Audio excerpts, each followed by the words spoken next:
तो एपिसोड 63 की शुरुआत लायला और एमरे से होती है, जहां लायला और एमरे मूवी की बातें करते हैं। फिर जान आ जाता है तो लायला वहां से चली जाती है। फिर सीन मिल्की वे पर शिफ्ट होता है, जहां निहात पापा के कपड़े धोए नहीं होते हैं, इसीलिए वो सलवार सूट पहनकर मिल्की वे के सामने आ जाते हैं। तो मिल्की वे कहती है, निहात ये क्या पहन लिया तुमने, अपने कपड़े बदल कर आओ जाओ। तो निहात पापा कहते हैं, और बचा ही क्या है घर में पहनने को, सारे कपड़े तो धोने को डाल दिए हैं, तुमने एक भी कपड़े को हाथ नहीं लगाया है ना ही धोया है, अपना घर नहीं संभाल सकती, मोहल्ला क्या संभालोगी तुम। तो इतने में ही सनम अंदर आ जाती है और निहात पापा को ऐसे अवतार में देखकर डर जाती है। फिर सनम कहती है, अरे पापा ये कौन सी ड्रेस पहन ली आपने, आप ये औरतों वाली कुर्ती क्यों पहनकर घूम रहे हैं, मार्केट में कुर्ती का सेल लगा था क्या। तो निहात पापा कहते हैं, अरे सनम तुम्हारी माँ ने कपड़े नहीं धोए हैं, कैसी प्रेसिडेंट है ये जो अपने ही पति का ख्याल नहीं रखती है। तो सनम कहती है, अरे पापा चुप बैठ जाओ वरना मम्मी हम लोगों का बैंड बजा देगी। तो निहात पापा कहते हैं, घर मुझसे चलता है, मैं काम करता हूँ, घर में तनख्वाह मुझसे आती है। तो ये सब सुनकर मिल्की वे फिर से मौन व्रत ले लेती है। तो सनम कहती है, मैंने कहा था ना पापा, कुछ ना कहो कुछ ना कहो। अब इस रूट की सभी लाइनें व्यस्त है, आपका कॉल यहाँ नहीं लगेगा। तो निहात पापा कहते हैं, अरे नहीं ये मैंने क्या कर दिया, मिल्की वे मुझे माफ कर दो प्लीज। पर मिल्की वे कोई रिस्पॉन्स नहीं देती है।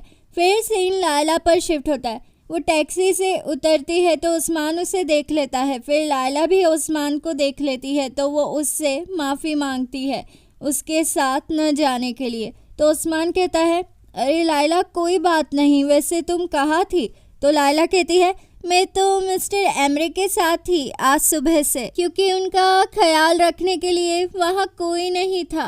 तो उस्मान कहता है, क्यों आइलिन कहाँ चली गई। तो लायला कहती है, आइलिन चली गई, मिस्टर एमरे ने उसका नागिन वाला रूप देख लिया था। उस्मान मैं अब चलती हूँ, मुझे लेट हो रहा है। ऐसा कहकर लायला घर चली जाती है और उस्मान को बहुत बुरा लगता है। फिर सीन जान पर शिफ्ट होता है। वो सोच ही रहा होता है कि एमरे को सेकंड चांस दूं या नहीं। वहीं दूसरी ओर एमरे को भी कल का कैंपेन वाला इंसिडेंट याद आता है, जिसे सोच सोचकर उसने खुद का कंट्रोल खो दिया था और फिर एक्सीडेंट हो गया। फिर ये सब सोचकर एमरे बड़ा ही अनकंफर्टेबल महसूस करता है, इसीलिए वो जान से मिलने बाहर आ जाता है।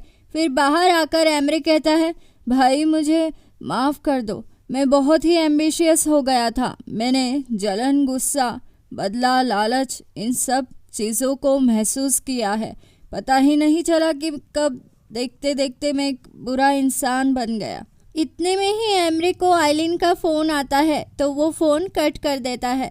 तो जान कहता है, ठीक है जो कुछ भी हुआ है उसे भूल जाओ, मैं भी सब भूलने के लिए तैयार हूँ। ऐसा कहकर जान एमरे को गले लगा लेता है, पर एमरे के मन में जान के लिए अभी भी रोष होता है। फिर सुबह हो जाती है और सीन सनम के फैमिली पर शिफ्ट होता है, जहाँ निहात मिल्की वे को मनाने की पूरी कोशिश करते हैं पर वो नहीं मानती है। फिर सीन आइलिन पर शिफ्ट होता है। वो चोर चोटी सनम का पूरा आइडिया कॉपी करके दूसरी कंपनी को बता देती है, जिससे उसे 30% शेयर मिलने वाला होता है। और उन लोगों को डिस्कवर योरसेल्फ इन नेचर का कंसेप्ट बहुत ही पसंद आता है। फिर सीन मिल्की वे पर शिफ्ट होता है। वो सारी लेडीज़ को लेकर जॉगिंग के लिए निकल जाती है। तो इतने में ही आयसुन एहसान को लेकर उन लेडीज़ के पास आती है और उन्हें फ्री में योगा क्लास करने का ब्राउचर देती है और कहती है, चलो बहनों इस औरत के साथ मत रुको, मैं आपको योगा क्लास दे रही हूँ, वो भी फ्री में। तो ये सुनकर सारी लेडीज़ आयसुन के साथ चली जाती है और मूजो भी। फिर सीन डेरन और जान पर शिफ्ट होता है, जहाँ जान डेरन से मिलता है और उसे सनम से दोस्ती करने के लिए कहता है। तो ये सारी बातें नागिन सुन रही होती है। तो डेरन कहती है, जान मुझे तो ताज्जुब होता है, तुमने इतना बड़ा प्रोजेक्ट कैसे एक अनएक्सपीरियंस लड़की को सौंप दिया। तो जान कहता है, डेरन सनम वो चीज़ें नोटिस कर लेती है जो हमें नहीं दिखाई देती। इसलिए प्लीज उससे दोस्ती कर लो, तुम दोनों साथ में एक बेहतर टीम बन सकती हो।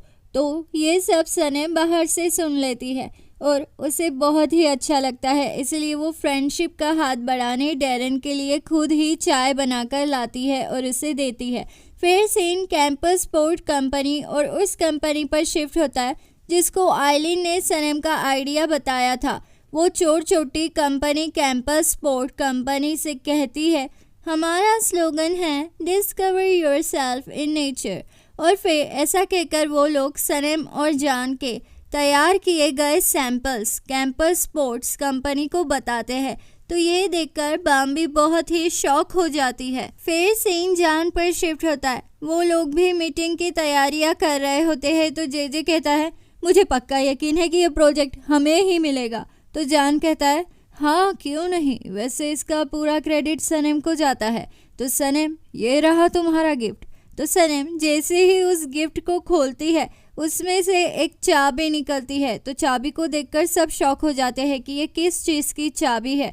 फिर जान सनम को उसकी व्हीकल बताता है। तो सनम उसे देखकर पागल हो जाती है। फिर वो जान को अपने पीछे बैठाकर गाड़ी का ट्राई लेती है। फिर जान भी गाड़ी चलाता है। फिर सीन कैंपस स्पोर्ट कंपनी पर शिफ्ट होता है जहाँ कैंपस स्पोर्ट कंपनी की CEO जैदा बाम्बी से कहती है, प्रोजेक्ट कितना लाजवाब था ना, क्या ख्याल है तुम्हारा।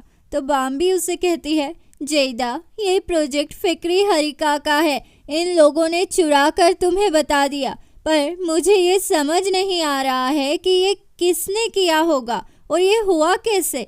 तो जैदा कहती है, तुम्हें कैसे पता। तो बाम्बी कहती है, अरे मैं तो पूरे दिन कैंपेन के दौरान फिक्री हरिका कंपनी के साथ ही थी। ये स्लोगन सिंबल सब मेरे आंखों के सामने ही जान और सनम ने बनाए हैं, पर मुझे ये समझ में नहीं आ रहा है कि अब हमें क्या करना चाहिए।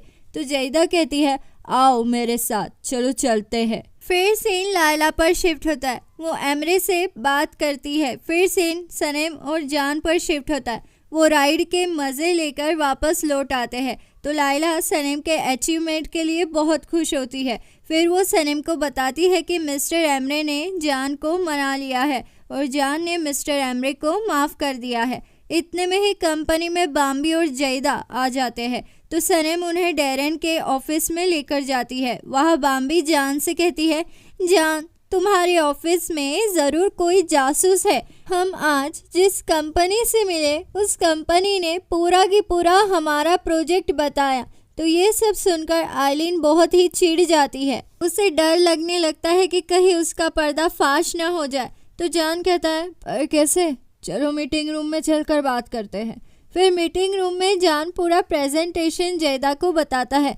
तो वो कहती है, मिस्टर जान, वैसे मैं ये प्रोजेक्ट देख चुकी हूँ, पर मुझे आप लोगों पर और जानसू पर पूरा भरोसा है, इसलिए अब से ये प्रोजेक्ट आपका है। फिर सीन एमरी पर शिफ्ट होता है। उसे आइलिन फ़ोन करके कहती है, प्लीज़ वो कैमरा जो मैंने तुम्हारे ऑफिस में लगाया है वो जाकर हटा दो। उसकी ही मदद से मैंने सनम का प्रोजेक्ट कॉपी करके दूसरी कंपनी को दे दिया था। तो एमरी कहता है, क्या तुम पागल हो आइलिन। हाँ शायद, पर मैं पागल नहीं हूँ। मैं वो कैमरा नहीं निकालूंगा।